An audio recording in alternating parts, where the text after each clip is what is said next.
Well, good morning, everyone. I'm Jan Erickson from Stepping Aside, and welcome to Somewhat Daily Tarot and Rune for the 23rd day of October, 2019.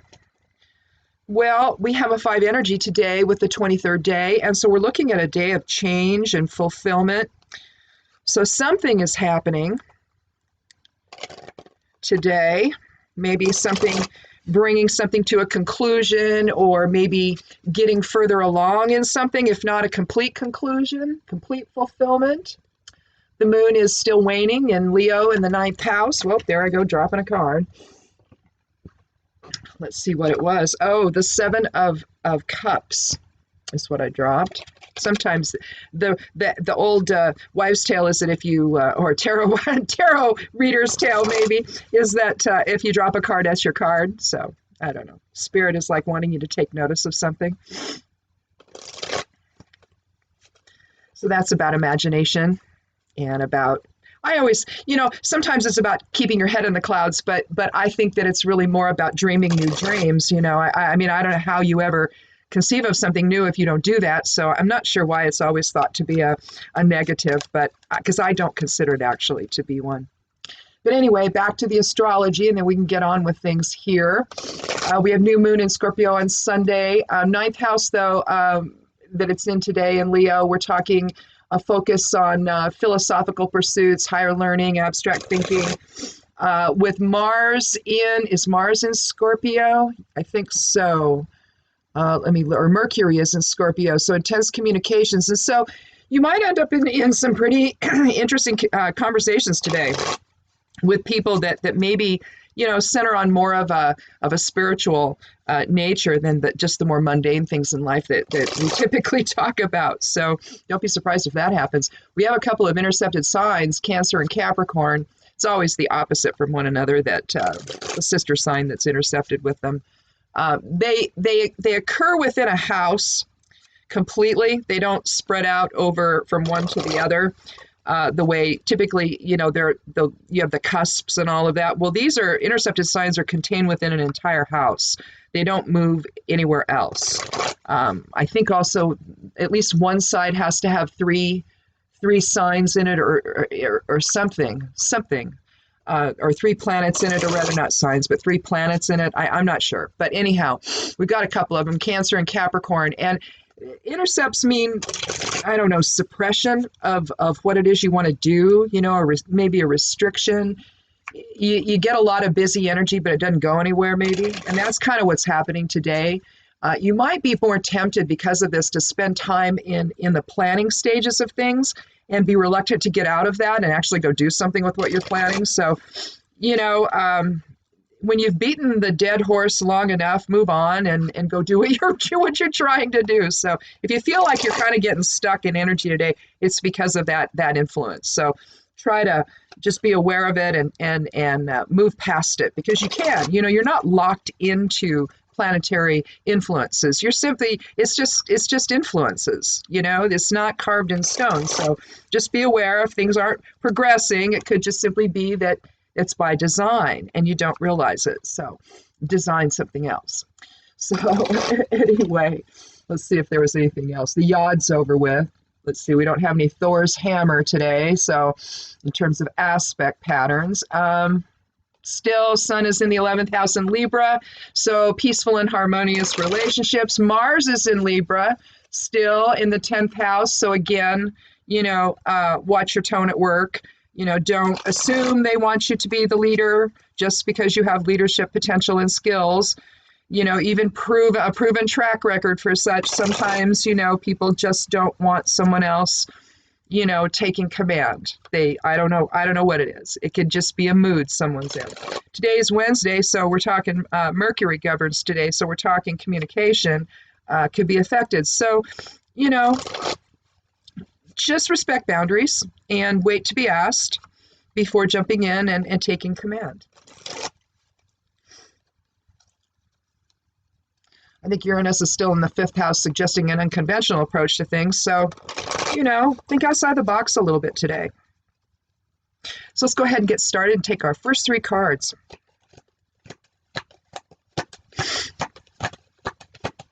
If you've not been here before, welcome. I take the 13th card each time for randomness sake. I was born on October 13th, and 13 always comes up. I had this period of time, I've told folks here on this before, I had this period of time in my life where, I mean, it had to have been 5 or 6 years. And I woke up at 3:13 every morning, and I could not for the life of me figure out what that was. And it really was, spirit, higher self waking me up and saying, hey, you got to get in balance. You got to do that. The 313, if you think about it, it represents the 7. And, and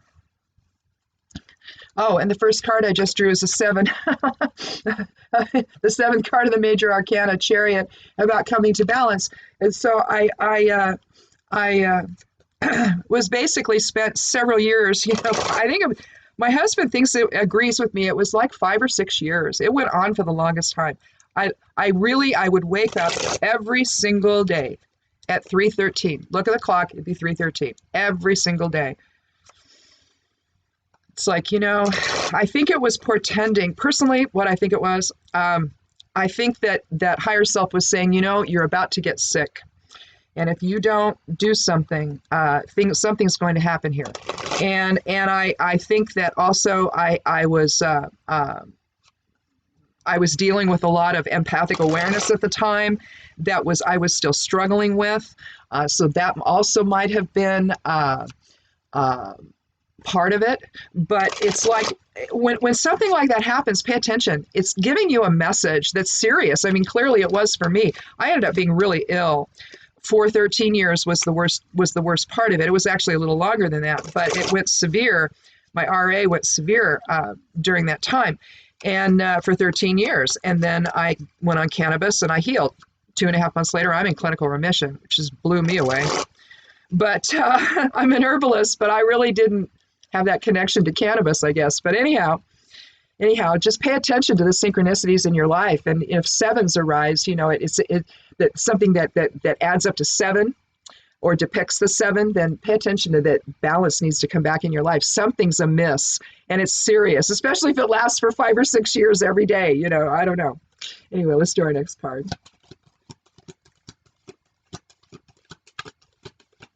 That's why I'm interested in numerology, and that's why I talk about it here. Well, we have the Queen of Wands. We make sure that and there's no numerology associated though with the court. If there was, it would be a 13. So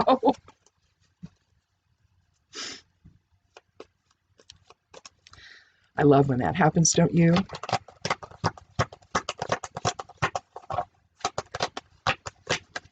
Start talking about numbers and they start showing up.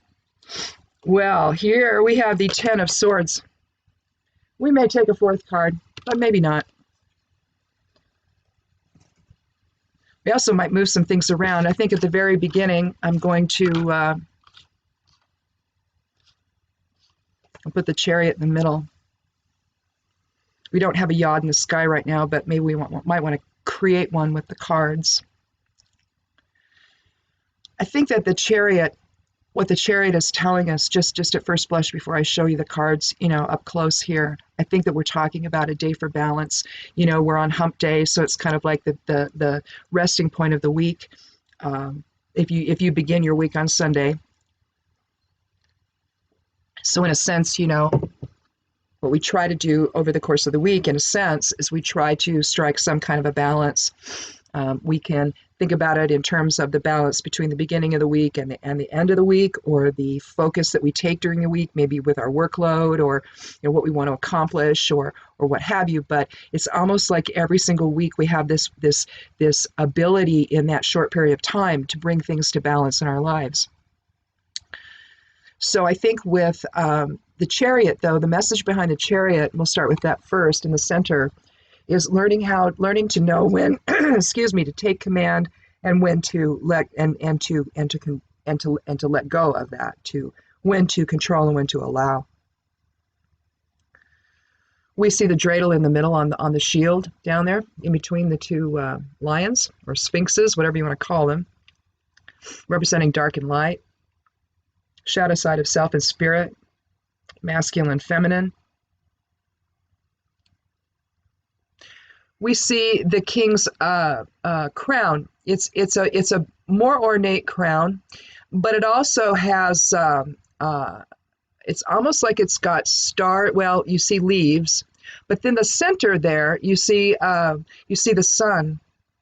And then up there above him, you see the stars emblazoned on the fabric that covers the chariot. In his right hand is a wand.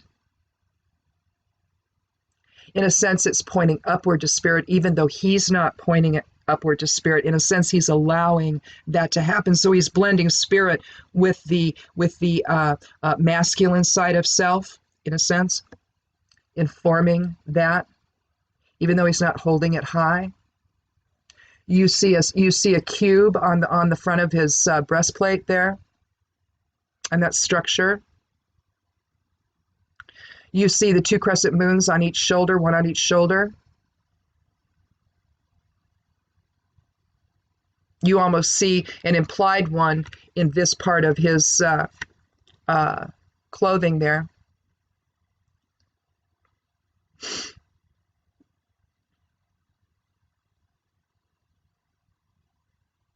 You see the winged sun, excuse me, the winged sun above the dreidel and above the shield. The town is in the background, the kingdom's in the background.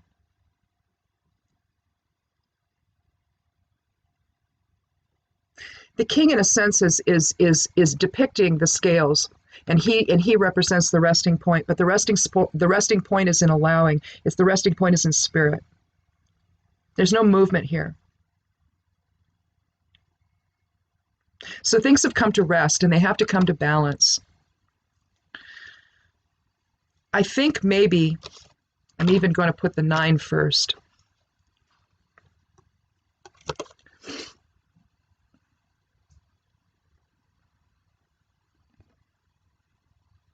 The sun is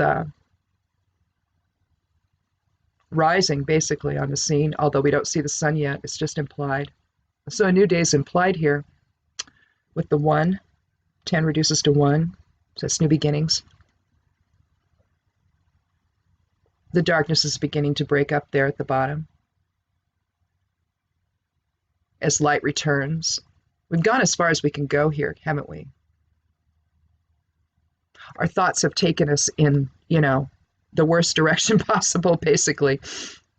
And now, in other words, illusion is gone. We know what is going on. Unfortunately, the easiest example, the most visible example, is what's going on with the guy in the Oval Office today. And I haven't looked. My husband just said that some of the people not on this particular closed door hearing stormed in, took cell phones, I guess. At least one did. The Capitol Police had to get involved. The room that they're in is called a skiff room. When they're having these hearings, and so it's completely secured. It's a secure room, and so that there can't be anybody that you can't bring a cell phone in. You can't do anything that can compromise national security, and that's why they have these hearings in these type of settings, because they want to make sure that that national security is preserved. Well, what they did, I guess, is some of these folks they went in anyway. And I guess one of them realized, and he's already in hot water. So one of them realized he had a cell phone, I guess. Well, anyway, I guess he's tweeting or something. Anyway, this is so bad. It's just the worst possible thing. But not in terms of illusion and letting go of illusion. Okay. So that we can go in a better direction. I think that there's just been so much that has come out. Every single day, more and more and more, we learn more and more and more, right? And now I read something that he wants to, and I have to go back and research this again because I didn't read the article, I just glanced at it. Apparently now he wants to use our troops to secure the oil, or I don't know over there. You can't do that, right? That can't happen, right? But he doesn't understand this. So I think that we're at this weird place where we don't really need any more information, and yet it's still coming out because it has to. And by the time it's all said and done, we're going to feel like this. It's like, okay, we get it. He's a criminal.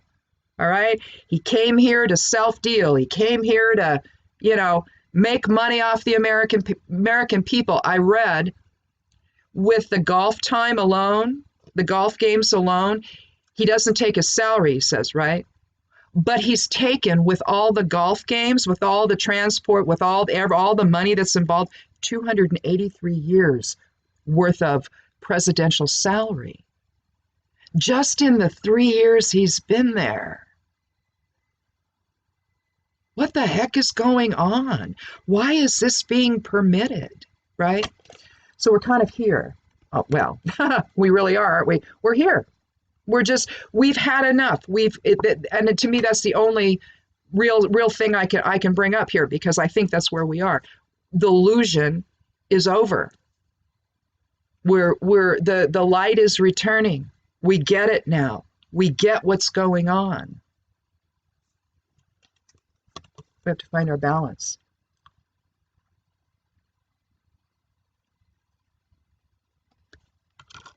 I've been in so many situations, and it's very hard for me when I am, because I generally know, if I don't know the specifics, if I can't feel in to get that, being an empath is not simply feeling people's emotions. Let me start over with this.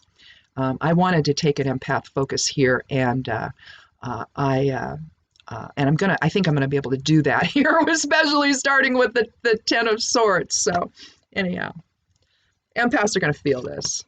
They're gonna feel this as overwhelming energy, but they're also going to feel it as a sense of draining, okay? It's like when you know the truth is here, I feel this sense of calm. Yeah, it might make me angry, but odds are I've already gone through that, because I've already known what's pretty much going on. I might not have every single specific, but when an empath feels in, you're not just feeling in to discover emotions, you're feeling in to figure out what's going on. Well, that's intuition, isn't it? My feeling is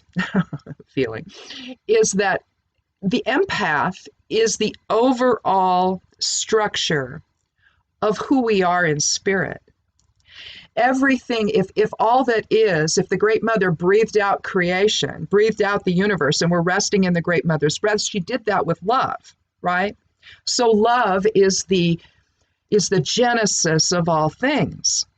And what is love? Love's an emotion. So we know what we know. Empaths know things. That's intuition. I hear this phrase, intuitive empath. It's kind of redundant. It's like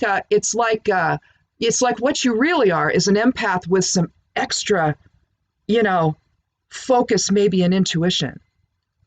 Some people, have the clairsentient stuff, clairaudient, the claircognizant, you can, in other words, you can define this as much as you want to.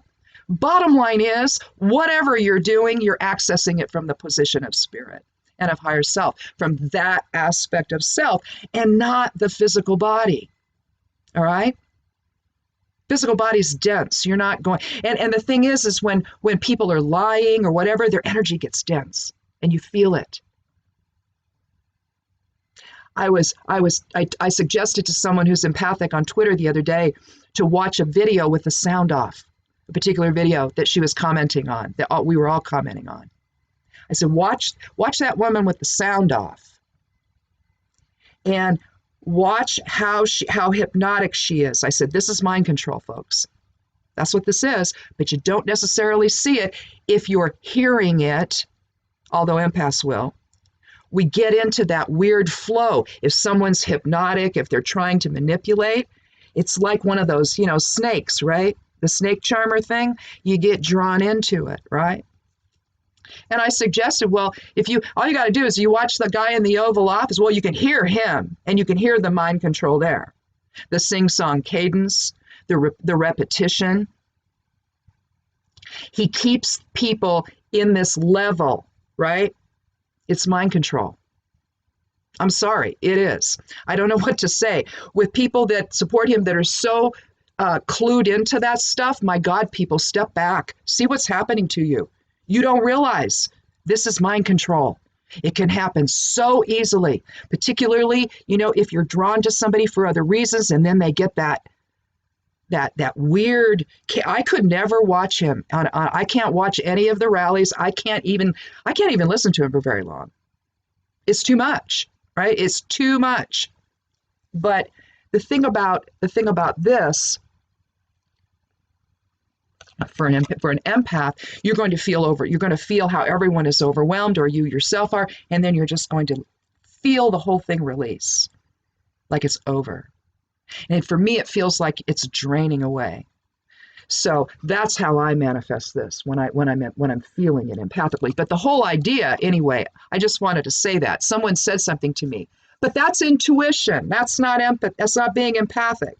Yes, it is. We start there and then specialize, you could say.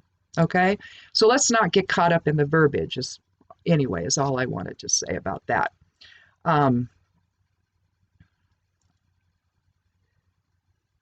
But the main thing is, with the Chariot, empathically, what we're looking at bringing our emotions into balance and bringing our perception and our focus into balance.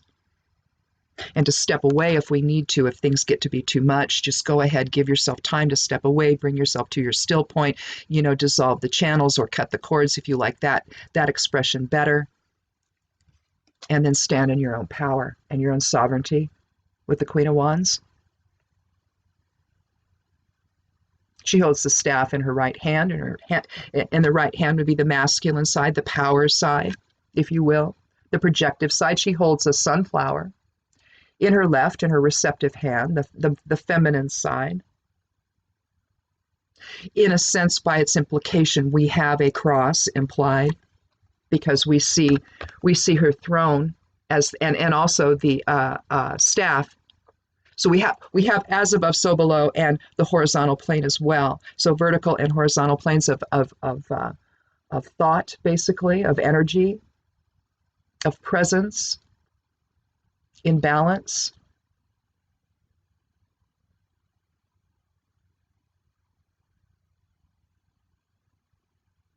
It's interesting because the staff is not in and of itself straight. The staff in and of itself bends toward the receptive, doesn't it?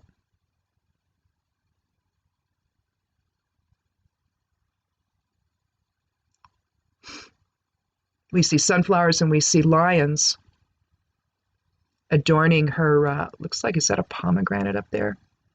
It might be a pomegranate way up at the very top. It could be. No, I don't see any petals. I think that might be a pomegranate up there. You see her little cat down there? Little black cat. The Queen of Wands is dynamic. She's powerful. She's centered. She's leadership-oriented. The queens, I think, in the deck are a lot better than I think that they're more magnanimous. I think that they take care of the kingdom. I think they take care of their family. I don't think that in other words, they have a service to others focus versus a service to self, which I think the kings really do. So the balance then, we have intellect versus will.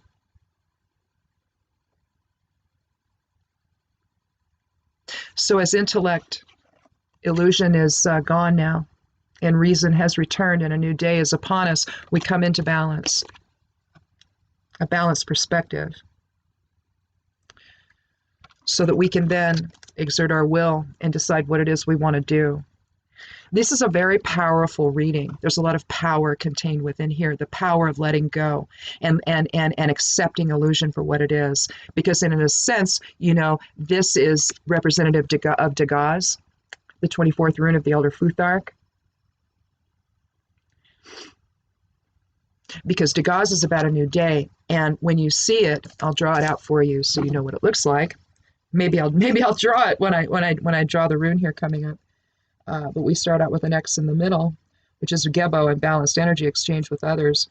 And then we close off the ends, we terminate the ends, so it looks like a bow tie. Well, the other thing that it does, we have also Kenaz in all directions there. We also have Isa terminating both ends. But what we also have is, let's see if I can do this right. On this side, we'll start here. We have energy at its most, coming down to its saturation point, finding its conclusion, and then coming out on the other side and beginning anew.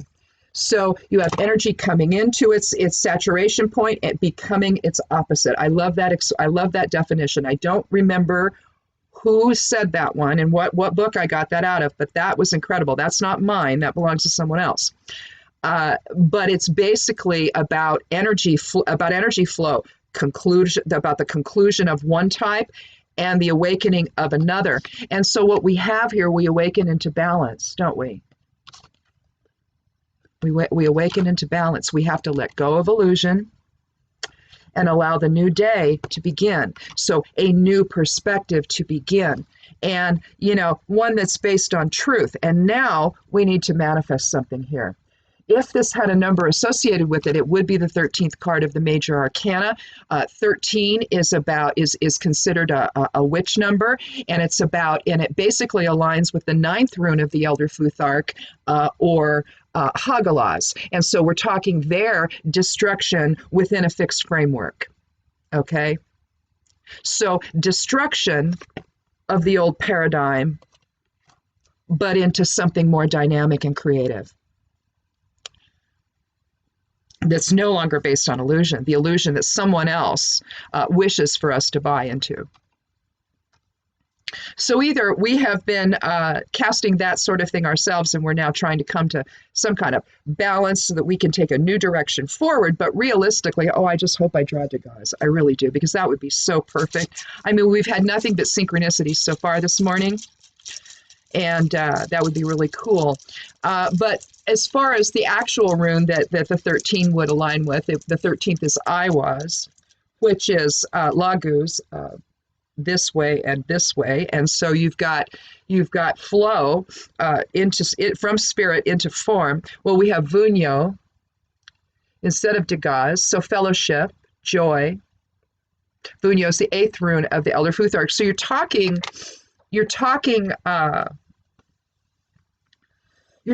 a numerology of 8 that is a greater. 6 is about higher self energy, so it's that level of harmony. But when you get to the 8, it's magnified even more, and so you're really talking about spiritual type of leadership, and so that has to come into play here today. So the type of fellowship and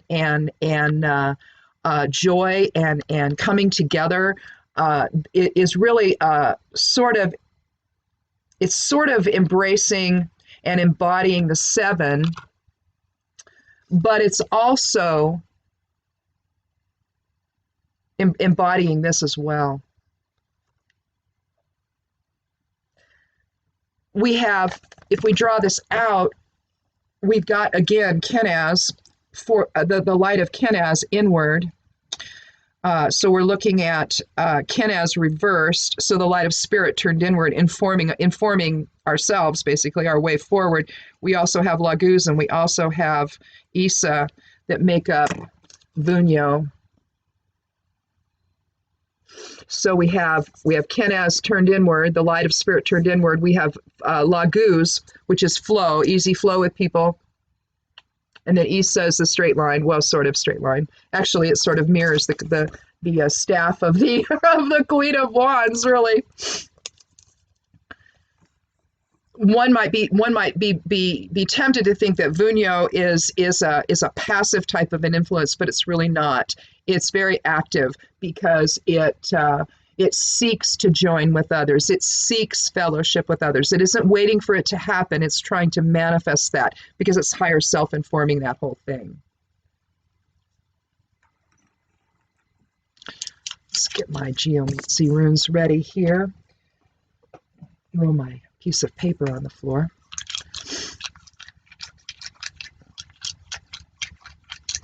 So I think the direction of the Queen then, I think, is bending toward fellowship and understanding that whatever this is, whatever illusion we've let go of, we've come to balance, and now we're ready to move on from it all. And we're ready to move on in harmony with others. So if there was a little bit of unfortunate, conflict that started this Ten of Swords, that because we don't know what the real impetus of it was. Well, this is an easy one. This is Vaya. So I'll draw that out for you today. We don't even have to think about it. It's all single dots. In geomancy, there's basically 16 geomancy runes or glyphs or symbols, whatever you want to call them. And in there's actually 8, and then you have their complement. Just like with there's 24 Elder Futhark runes. There's other rune scripts out there, and they have other numbers of runes contained within them. The Elder Futhark has 24, but theoretically also has 48 because they can all be done reversed. And then if you want to expand it even further, you can do it as a multiple of 4 because they can go in 4 directions, right? So there's the runes are so much more profound than their simple initial interpretation. Directionality matters, whether they're forward and reverse matters. So I don't know. Anyhow, but here you have Vaya. Its complement is populous, so instead of single dots, you would have dual. The single dot is an active influence. Dual is a passive influence. And so populous, if it were populous, we would be going with the flow or going along with the crowd. We're not really asserting ourselves. We're just sort of floating along with everyone else. But here we're taking a new path. New direction, new way. Vaya means way. And so we have a change here, a change in direction, implied by the new day aspect of this. We're going to let things come to balance. We're going to decide when we need to take control and when we need to allow, because sometimes the greatest power is in allowing, is it not? And then we're going to have our power bend toward the receptive presence within, and we're going to flow into harmony with others and into agreement with others. So if we were to look at this in terms of Degas, then we have finished one, level of perception maybe, and now we're ready to look at something else. Look at it a different way, see it differently. We realize we've had nothing but deception. We've been lied to. And now we're ready to just take stock of it all with the Chariot, decide what it is we're going to do, and then move forward in unity with others. You could say that this is the end, that this is, and if you look at this in terms of Degas, it's the end of division and conflict and the willingness to seek a new day. Allow that new direction to take hold. Well, that's cool. I think that does it. I don't think we need a 4th card. We have our little yod here, even though there isn't one in the sky at this moment. So anyhow, well, groovy. I guess we have one more day tomorrow. We'll be here tomorrow, and then we'll take the weekend off. But I didn't do anything yesterday. I had harvested some Job's Tears. If you've never seen that, Google it, get a picture of it. It looks like, when it starts to come up, it looks like corn coming up. But it gets really, fluffy, if you want to call it that. And then at the top, it grows these cool looking seeds, and they're like little tiny beads, right? And they're different colors, and they dry different shades when they dry a little bit differently, but they get a little whiter, I think. But you could paint them if you wanted to. I'm not going to. I guess they used to be used in the past for rosary beads and other kind of beading. But the seeds that grow are massive. They're huge, and they're actually when you plant them, that's what you're planting, is those big seeds. So when I got the packages of them from Baker Creek, because that's I think who I got them from, is from Baker Creek. They have the heirloom seeds. It's rareseeds.com. It's just a cool place. Their videos are awesome too. So just a really neat place. Anyway. I opened up the seed packet, and they're all in there, and it was just so very cool. Anyway, I planted them, and I grew 3 plants. Well, more than 3, but I put some in a couple pots, and then I grew one in a new bed I put in. And they get really big, they're going to get good size, and they're going to create a lot of seeds. Well, I harvested them, and I stuck them through, I dried them on this wire, right? And so that's what I was doing yesterday. I was pulling them off, and I had some others I hadn't strung yet to dry, but they were getting dry. Inside, there's this fibrous stuff on the inside of them. You just got to pull it out. You got a hole, right? And so that's what I was doing. I was finishing pulling a lot of that stuff out, and I haven't finished. I've only actually begun, but I was doing that yesterday, and so I forgot to write. I got half the correspondences post done. I never went back to it. I got a seed order started with Strictly Medicinal. Didn't finish it. I don't know what happened. It was just one of those days where I didn't finish anything. I just started working on the beads, and that's all I did. So apologies for that not happening yesterday, but the one for today will go up. And if you don't know what that is, that's just it's a combination of astrological information for the day. And then the bottom half is just the regular correspondences, magical correspondences for Wednesday. I do that. I try to do that every day, but I don't do it every day. I do it most days of the week. And so anyway, look for that one for today, because I promise it's going to go up. So anyhow, so check that out on the blog if you want to over at I'mSteppingAside.com. It's called Stepping Aside. And I guess that's it. I'd love you, if you haven't subscribed yet here, I'd love you to do that, and subscribe to the blog too. That'd be cool. I don't send you anything. I don't create lists. I don't do anything like that. So, and if you want to leave comments in the comments section, if you have questions, if you have your own interpretation, do that. We're just here to learn. I do not have all the answers. I don't even think I have this much of them. So anyhow, if we can get a discussion going about a particular reading, that'd be cool. So do that. I'd love it. Anyhow, we'll see you tomorrow. Thanks so much for coming by. Be good to yourself. Be good to one another. And blessed be.